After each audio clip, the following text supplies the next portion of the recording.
संवाद का मकसद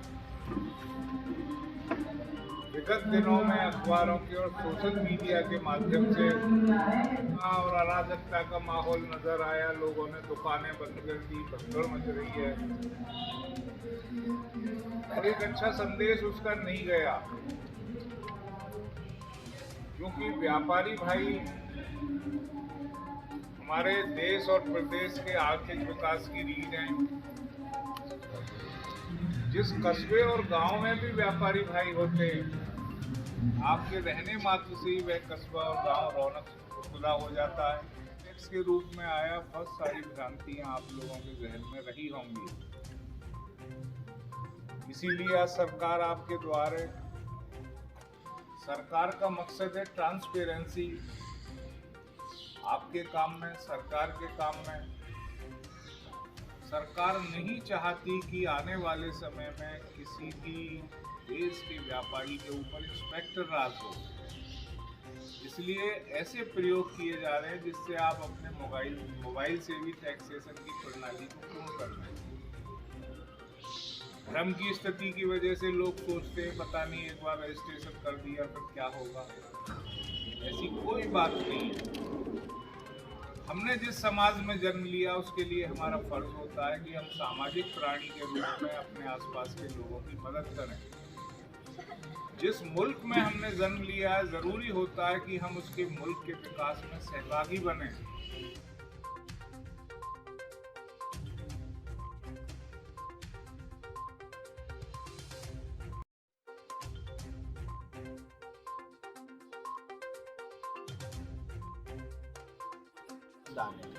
इसको विकसित राष्ट्र बनाने में हमारा भी योगदान है। हम जीएसटी में पंजीकृत है, हमने सरकार को इतना टैक्स दिया। नहीं, ऐसे जो सामान्य ऐसा नहीं समस्या जो है ना सर मेरी समस्या, आपकी बात सही है। मेरी समस्या मैं क्या करूं? पहली बात जो बिलिंग सारी ऑनलाइन है। जो भी आप माल खरीदते हैं वो ऑनलाइन हम लोगों के पोर्टल पे भी शो करता रहता है। बिल जो आते हैं उसके जो भी अपलोड करता है, तो हम लोग पहले ही वेरीफाई करके आते हैं किसका माल मिल जाए, किसका। कोई इस प्रकार की सूचना आई लगाई खराब पहुंचन का मामला है, अगर बिल है भी नहीं तो आप मंगवा लीजिए अपने। क्योंकि छोटे छोटे व्यापारियों को जांच होना वैसे विभाग के द्वारा बहुत ही कम हो गया। जांच उसी कंडीशन में होती है छोटे व्यापारियों का जब कोई इंटेलिजेंस की सूचना आई। अब जो तमाम जांचें हुई इंटेलिजेंस, तो उसकी सूचना थी ये करापंचन कर रहा है। ऐसा नहीं कि आप अगर खुद देखिए तो आपके क्षेत्र में कितने व्यापारियों की जांच हुई, तो जैसे आप खुद बताइए उन्हीं को, क्योंकि वो पूरे दिन में लेखा जोखा नहीं रख सकते। हर एक का बिल काट के देते, छोटा छोटा 50 रुपए, 100 रुपए, 200 रुपए इस तरह बिक्री करते हैं, कंज्यूमर को सीधा बेचते हैं।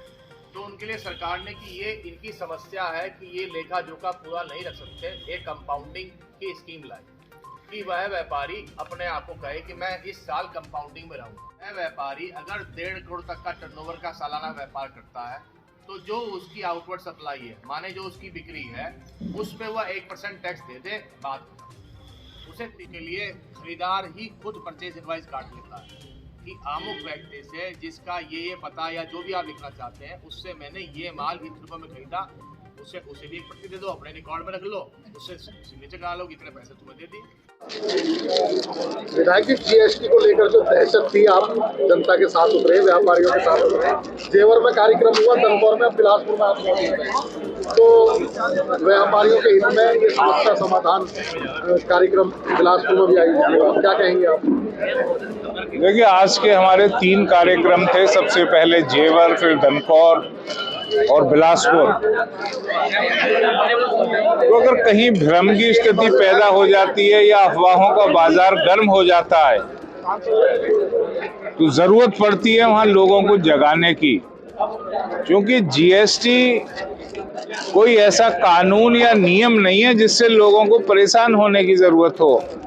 ये हम भी जानते हैं कि कस्बों में, गांवों में ऐसे बहुत छोटे व्यापारी होते हैं जो 40 लाख से कम का व्यापार सालाना करते हैं, वो इस जद में ही नहीं आते।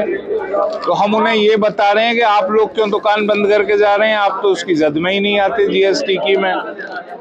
जो लोग जीएसटी में पंजीकृत हैं, उन्हें कुछ शंकाएं थी कि साहब हम कैसे कंपाउंडिंग में जाएं, हम कैसे अपने हजारों सामान रोजाना बेचते हैं, उनके बिल कैसे बनाएं। तो उसके लिए भी विस्तार से जीएसटी के अधिकारियों ने बताया कि अगर कोई पंसारी है और वो 1000 आइटम बेचता है हींग जीरे जैसे थोड़ी थोड़ी मात्रा में, वो बिल कैसे मेंटेन करेगा? इसलिए उसे कोई स्टॉक रजिस्टर बनाने की जरूरत नहीं है। वो एक मुश्त अपना 1% टैक्स दे दे जो रोजाना सेल होती है, उसका हिसाब किताब रख के और टैक्सेशन को वो अपने को पूर्ण कर सकता है। तो ऐसे बहुत से सवाल व्यापारियों के जहन में थे। और फिर व्यापारी भाई तो जो है हमारा गहना है समाज का, और इस प्रदेश और देश के विकास में उन लोगों की हमेशा भूमिका रही है। इसलिए उन्हें कोई दिक्कत ना हो, सरकार के नियमों का भी पालन हो, और एक जनप्रतिनिधि होने के नाते यह मेरा फर्ज भी था कि अगर कहीं कोई ऐसी परिस्थिति पैदा हो गई है जिसे संवाद से दूर किया जा सकता है, उसी कड़ी में आज के ये कार्यक्रम आयोजित थे। नमस्कार। वैसे ही आप जगह जगह लोगों को जागरूक कर रहे हैं और व्यापारी समस्या समाधान कार्यक्रम हुआ, तो क्या उद्देश्य है इसका? उद्देश्य हमारे माननीय मुख्यमंत्री जी की जो पंजीकृत व्यापारियों हैं, उनके लिए जो व्यापारियों के लिए जो योजनाएं चला रखी हैं, लाभकारी योजनाएं हैं, उन तक पहुंचाने का हमारा जो अभियान है उसके तहत हम यहाँ आए थे। माननीय विधायक जी ने इसके लिए कोऑर्डिनेट किया और हम सब लोग को बुलाया, आप सबके बीच हम लोग आए और उनकी समस्याओं का निदान किया। जो उनके मन में शंकाएं थी, भ्रम थे, उनको दूर किया कि किस प्रकार एक सामान्य व्यापारी कंपाउंडिंग की स्कीम ले सकता है और उसका लाभ लेके बिना किसी भ्रम के अपना व्यापार कर सकता है। इसके अतिरिक्त जो दुर्घटना बीमा योजना है सरकार ने जो चला रखी है, जिसमें कि कोई प्रीमियम देने की आवश्यकता नहीं है, वह उसका लाभ ले सकता है। सरकार हर भ्रम को, हर परेशानी को दूर करने के लिए कटिबद्ध है। उसी प्रयास में हम लोग यहाँ आए।